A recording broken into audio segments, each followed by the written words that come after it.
conceptos que muy bien expusieron los compañeros que me antecedieron en el uso de la palabra. Voy a agregar algunas cuestiones que es importante para situar en terreno presente el tema de la trata. En primer lugar, no hay trata sin complicidad estatal, ¿sí? Esto es lo que hay que tener presente, ¿sí? La trata, cuando ocurre muy episódicamente en un país, muy episódicamente, puede ser un fenómeno policial. Pero la trata, cuando ocurre con regularidad, es un fenómeno estatal. Quiero decir que no hay mafia sin su marido que la corrupción. La mafia se casa con la corrupción. ¿Se entiende? Y esto lo decía muy claramente Francisco, y no me dejan mentir todas las misas que hizo a favor de la víctima de trata, donde lo primero que ponía, el acento, era en los funcionarios coimeros. No sé si saben lo que significa la palabra coimero, que reciben sobornos. Francisco habla de ciudad coimera, o sea, una ciudad que vive del soborno, concretamente para que funcionen los prostíbulos. Le pone nombre y apellido al fenómeno, ¿sí? No lo disuelve en lo global. Dice, hay tales funcionarios que están cobrando coima, hay tales funcionarios que están cobrando sobornos, hay tales funcionarios que están permitiendo que esto ocurra, ¿sí? Y es más, Francisco agrega más cosas. Dice, este fenómeno está conectado con el narcotráfico. ¿Por qué conectado con el tráfico? Las mismas mafias que trafican personas, obviamente sobornan funcionarios, y ya que los tienen sobornados, y ya que tienen el pasillo abierto, también de paso trafican drogas. Cuando no armas, cuando no órganos, y cuando no otras cosas. ¿Ok? Bien. Y la droga, además, circula por los circuitos de los prostíbulos.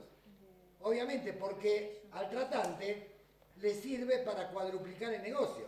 Por un lado, con la droga es más fácil quebrar a la víctima, ablandarla y hacerla dependiente. Por otra parte, multiplica el negocio, porque además de explotar sexualmente a la víctima, también ofrece la venta de estupefacientes. Multiplica los puntos de venta. Esto genera una cantidad de dinero. Esta cantidad de dinero se lava a través del juego, a través de sociedades anónimas, a través de sociedades del Estado o privadas que lo permiten con amparo del Estado. ¿Se entiende? Porque esto genera muchísimo dinero por día. Y este muchísimo dinero por día se convierte en empresas constructoras, en marcas de ropa. ¿Se entiende? En un montón de empresas aparentemente legales y que pagan todos sus impuestos, pero que tienen origen sucio en la explotación abyecta de la dignidad humana. Una de las frases de Francisco en una misa, 6 meses antes de ser elegido papa, era: cuidado, hoy los esclavistas almuerzan en Puerto Madero. Puerto Madero es un barrio donde vive gente muy millonaria en la Argentina, que surgió hace 10 años. Nadie sabe de dónde salieron. Son todos millonarios, ¿sí?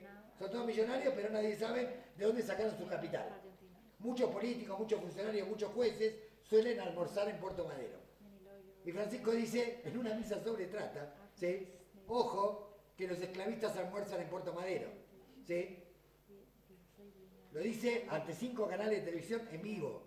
O sea, está diciendo, ojo, ¿sí? Que la estación terminal de la trata, de la explotación, son banqueros, son jueces, son funcionarios, son empresarios perfectamente vestidos, con una presencia impecable, que uno no podría ni sospechar que tienen algo que ver con ese negocio abyecto, y son los principales beneficiarios. Digo para ponerle nombre y apellido a las cosas. A ver, los bolivianos traficados que nosotros encontramos en 3 talleres clandestinos en Buenos Aires son de Amancio Ortega. ¿Se entiende? Decía la etiqueta Sara, decía Inditex. Son de él, no de otros, son de él. Como los de Puma son de Puma, los de Adidas son de Adidas, y los tratantes hay que ponerle nombre y apellido. Porque si no le ponemos nombre y apellido, seguimos dando vuelta, seguimos lamentando la indignidad humana y no resolvemos problemas. Nombre y apellido. Nosotros encontramos los prostíbulos de un juez de la Corte Suprema de Justicia en Argentina, lo denunciamos. Nosotros encontramos un jefe de gobierno dentro de un prostíbulo, lo denunciamos. Nosotros encontramos a 90 jefes de policía dentro del prostíbulo, los denunciamos. ¿Se entiende? Algunas veces nos fue bien, otras veces nos fue mal, pero todo el mundo sabe, con nombre y apellido, quiénes son los responsables. Digo porque, a ver, si bien el fenómeno de la trata es gravísimo, es uno de los más graves a nivel mafioso, ya lo expliqué en la posición anterior y lo explicó muy bien la compañera que me antecedió en el uso de la palabra, ¿sí? Lo cierto es que no en todos los estados aparece el mismo nivel de penetración de la mafia, ¿sí? O sea, es desigual. Hay estados que tienen anticuerpos. Hay sociedades que tienen anticuerpos y hay sociedades que no. España claramente no los tiene. porque si no, no sería la boca de entrada de toda la trata de Rumania, ni sería la boca de entrada de toda la trata y el narco de Latinoamérica. ¿Se entiende? A ver, todo lo que se trafica desde Latinoamérica viene por España. Y le digo de dónde, de Punta Arenas, de un puerto de Chile. Salen por Argentina, por el sur, Punta Arenas o Mendoza, Chile, España. Que el 90% de los casos de trata a Europa van a España, chicos. Así que acá hay un problema. No van a Grecia, no van a Italia, van a España. No digo que en los otros países no haya, digo que la magnitud de causas en las que aparece España indica que estamos, al igual que en la Argentina, frente a un Estado con altísimos niveles de corrupción. Si no, eso no sería posible. O sea, cuando un delito se repite muchas veces en una cantidad de tiempo pequeña, obviamente porque estamos frente a un encubrimiento estatal, obviamente. Y este encubrimiento estatal, ojo que este encubrimiento estatal tiene que ver con migraciones, tiene que ver con los que ayudan a lavar el dinero. Hay sociedades, concretamente del Estado, que son las encargadas de autorizar sociedades anónimas, sociedades offshore, porque hay que seguir la ruta del dinero. ¿Sí? Hay que seguir la ruta del dinero porque a la mafia, de la única manera que se la derrota es desmantelando su base económica. No hay otra manera. ¿Sí? Esto es lo primero que quiero aclarar. O sea, primero el tema del encubrimiento estatal, que si no le ponemos nombre y apellido, no vamos a ningún lado. Y muchas veces no le ponemos nombre y apellido porque el Estado financia a las organizaciones antitrata para que colaboren con la causa. Entonces las organizaciones, como tienen miedo de perder el dinero que el Estado le da, entonces no le ponen nombre y apellido a las cosas que todos sabemos que ocurren. ¿Se entiende? En la Argentina eso pasa muy frecuentemente. Por eso nunca la van a escuchar a Susana Trimarco denunciar absolutamente a ningún nombre y apellido que tenga que ver con el gobierno actual. Obviamente. ¿Se entiende? Porque es una cuestión de dependencia económica que ha creado el Estado con organizaciones antitrata para domesticarlas. ¿Sí? O si no, las manda a capacitar. Y dice, bueno, dedíquense a capacitar. No digo que esté mal capacitar, ojo. Pero digo, el Estado, cuando nosotros empezábamos a hacer escándalos que cada vez era más tapa de los diarios, movilizaciones, etcétera, nos respondía, el problema es la capacitación. ¿Cómo te coopta el Estado? ¿Sí? Cuando vos empezás a luchar contra la trata de verdad y empezás a mostrar el infierno en toda su dimensión, como lo hacen las oblatas, como lo vienen haciendo las oblatrices hace mucho tiempo, obviamente el Estado que responde, dice, no, el problema es que tenemos a los policías que están poco capacitados, son torpes, entonces te propongo a ti ONG, dedícate a capacitar a los policías y nosotros te damos un subsidio. Entonces hay el 90% de las organizaciones antitrata, en vez de dedicarse a combatir a la mafia y rescatar a la víctima, están capacitando a policías que se matan de la risa, ¿se entiende? Con el dinero del Estado, ¿estamos? O sea, echa la ley, echa la trampa. O sea, los estados que son corruptos tienen esa táctica, la táctica de desviarte y de llevarte por el camino de andar a capacitar al monte, ¿sí? Y obviamente el circuito sigue funcionando. Otra trampa que hace el Estado, digo porque la vivimos nosotros. En la Argentina hemos logrado muy fuertemente, piensen que en 4 años se votaron 2 leyes de trata.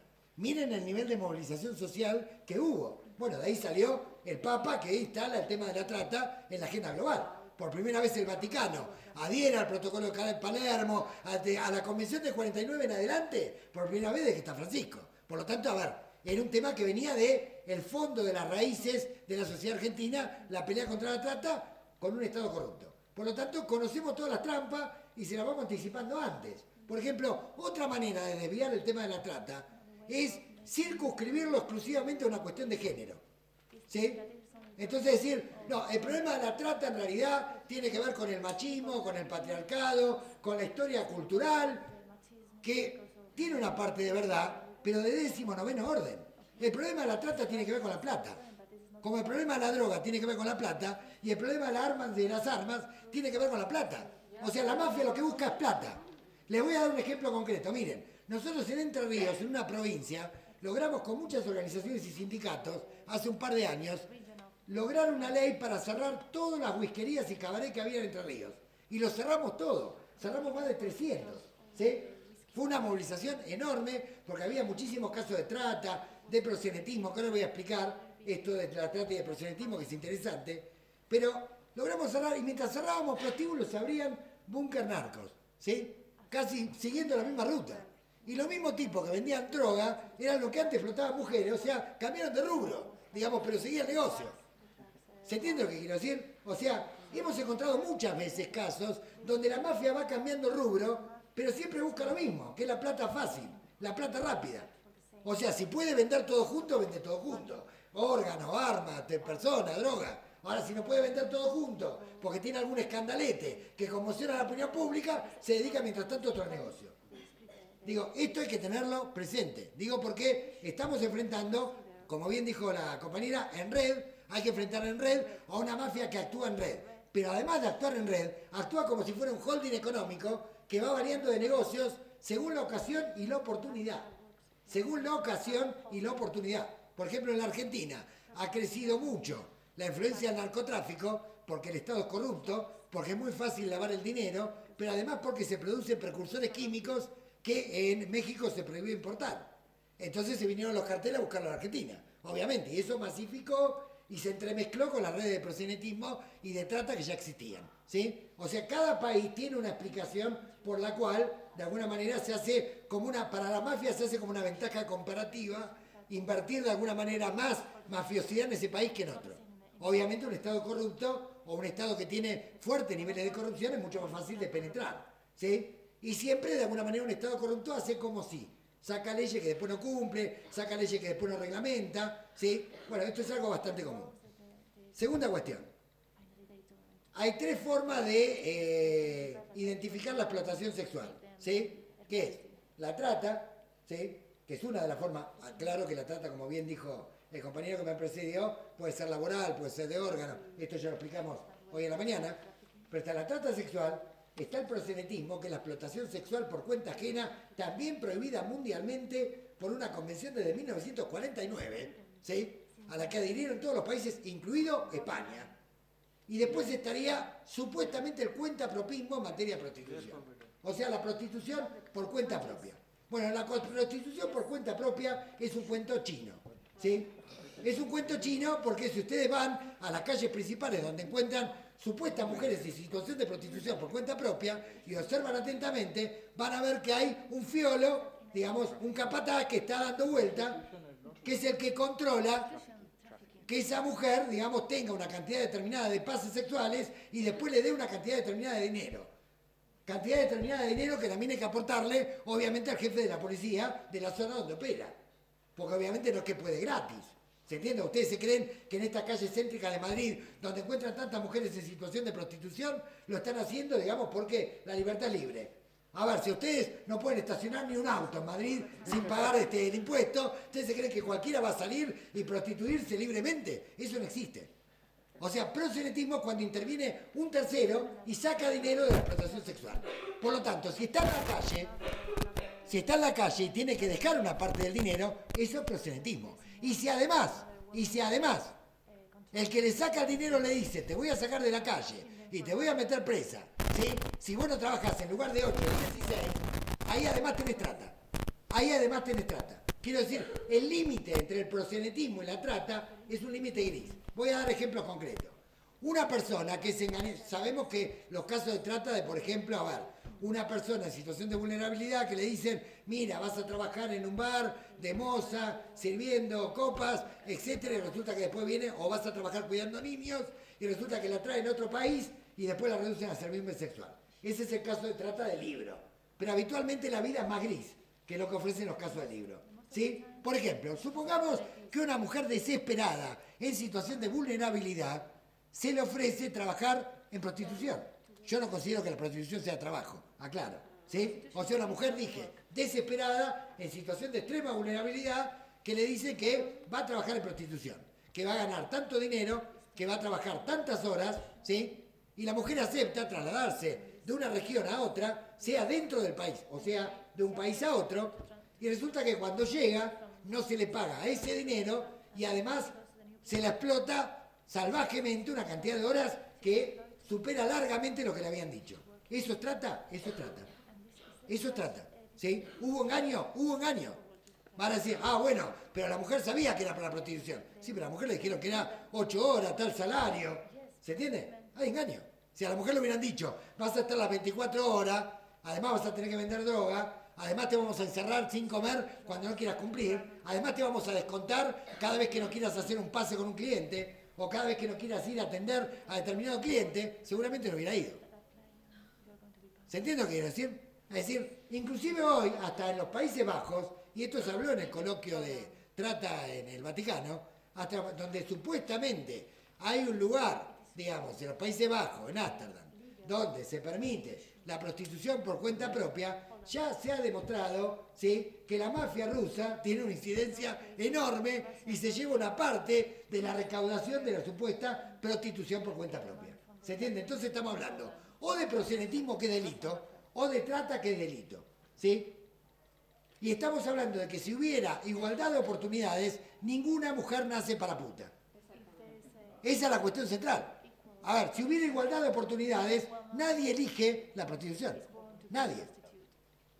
Eso es central. Ahora, ¿qué pasa? Entre el proxenetismo y la trata hay la misma diferencia que hay entre la explotación laboral y la esclavitud.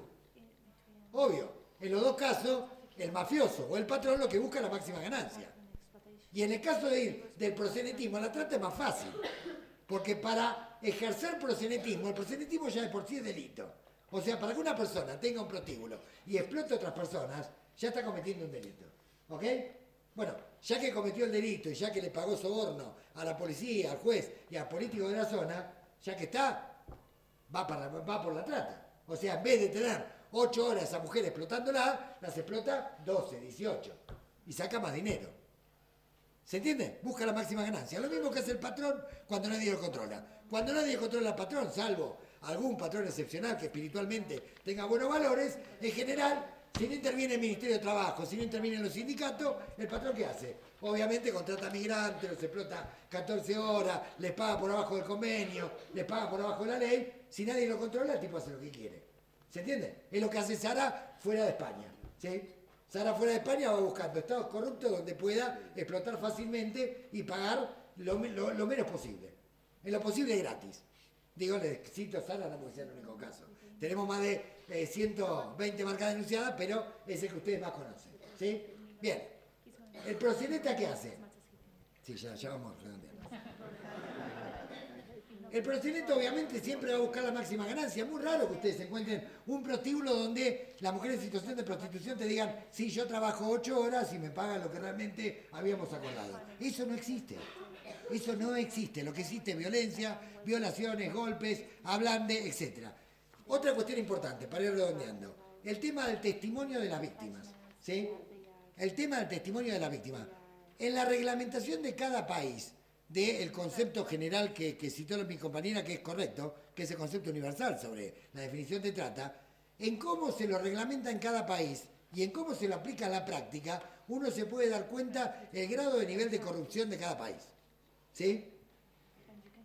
Por supuesto que dicen las convenciones internacionales que cuando se rescata una víctima en situación de prostitución, ¿sí?, lo que hay que hacer es primero, digamos, contenerla en algún refugio especial donde intervienen psicólogos, psiquiatras, etcétera, personal femenino, si se trata de víctimas femeninas, ¿sí?, y que no declara inmediatamente, declara después de un proceso donde, digamos, logra salir del shock emocional. Hay todo un protocolo, digamos, elaborado al respecto, que la mayoría de los países obviamente no lo cumple, pero aún siguiendo todo ese protocolo, aún en los casos que lo siga, tampoco hay garantía de que la víctima diga la verdad.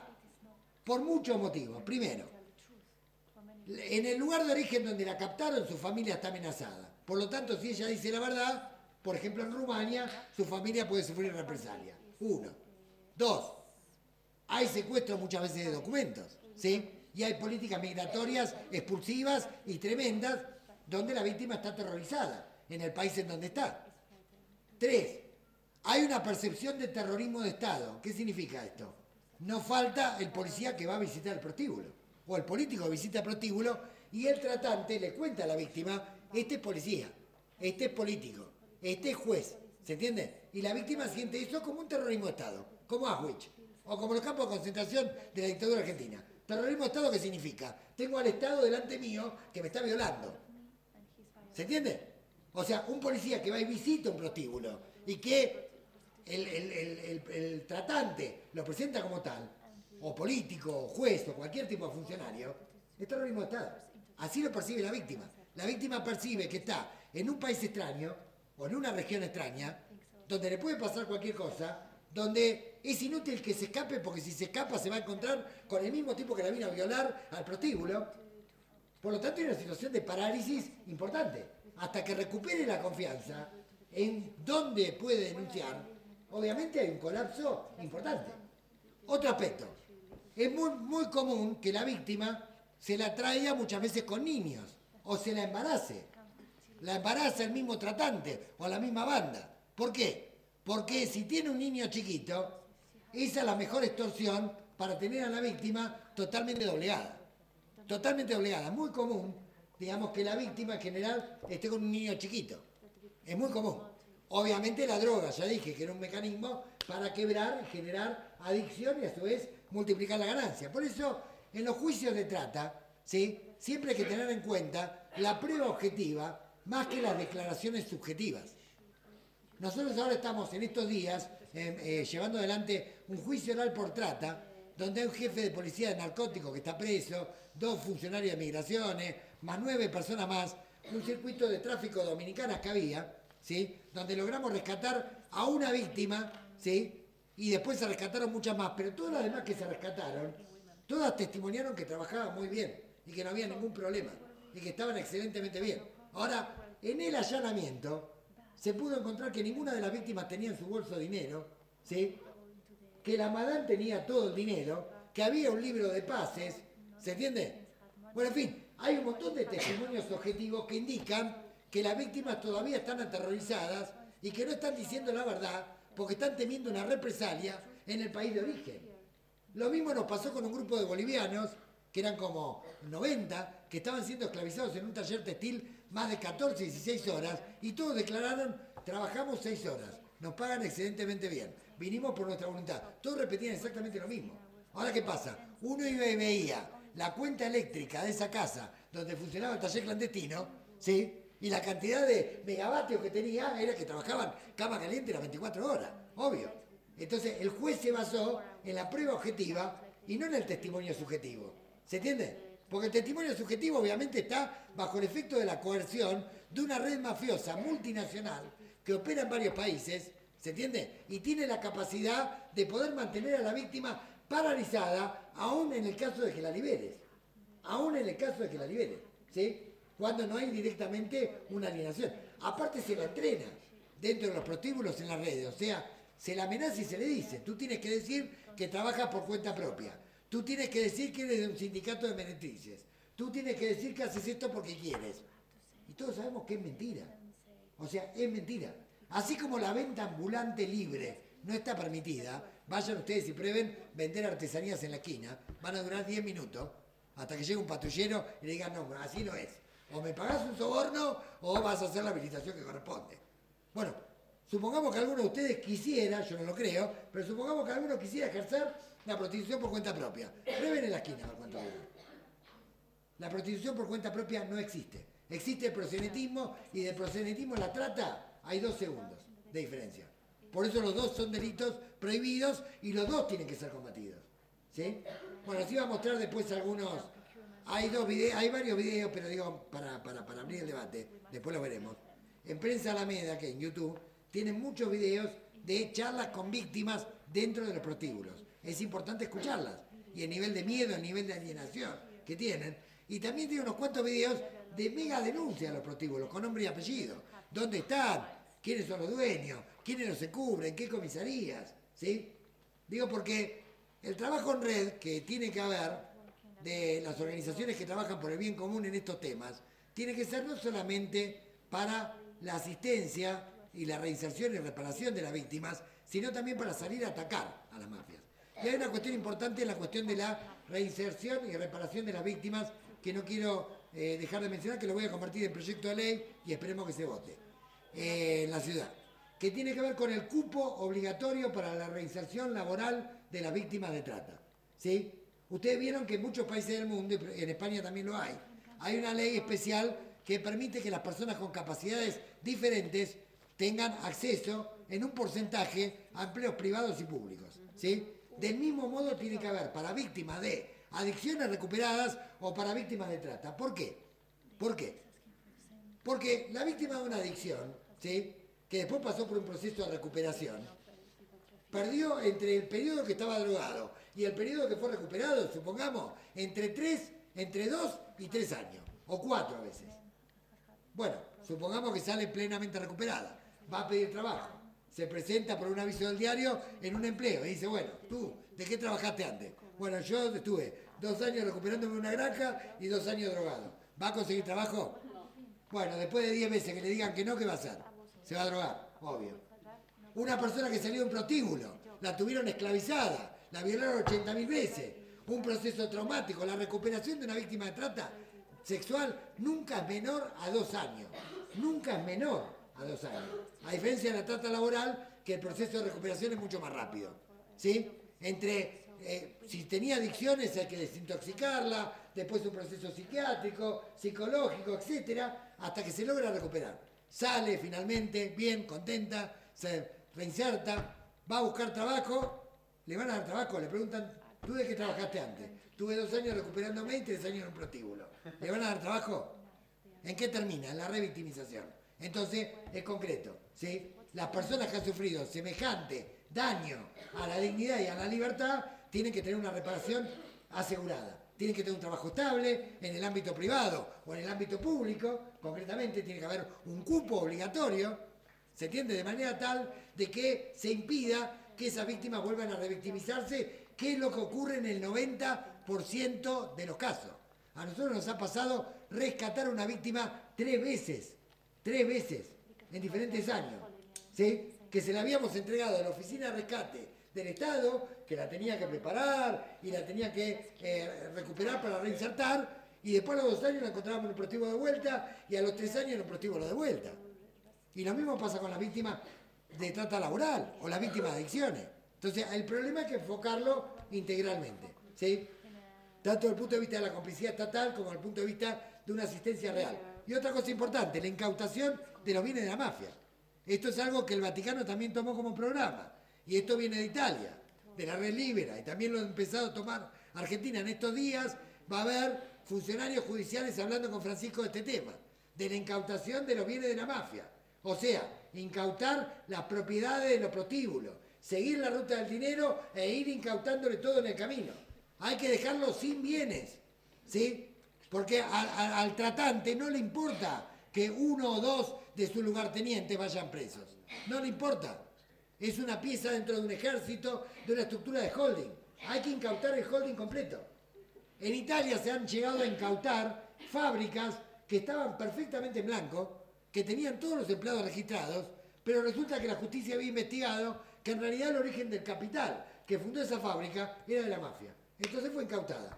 La fábrica siguió funcionando, sí, pero bajo la órbita estatal y después convocando transparentemente una licitación.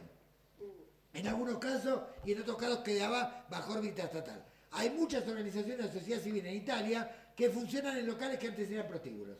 Y ahora dan clase de apoyo escolar, ustedes que buscan locales para teatro, para apoyo escolar, para apoyar a los más pobres. Bueno, miren, si acá tomáramos todos los prostíbulos y empezáramos a incautarlos, resolveríamos 2 problemas, ¿sí?, de una sola vez.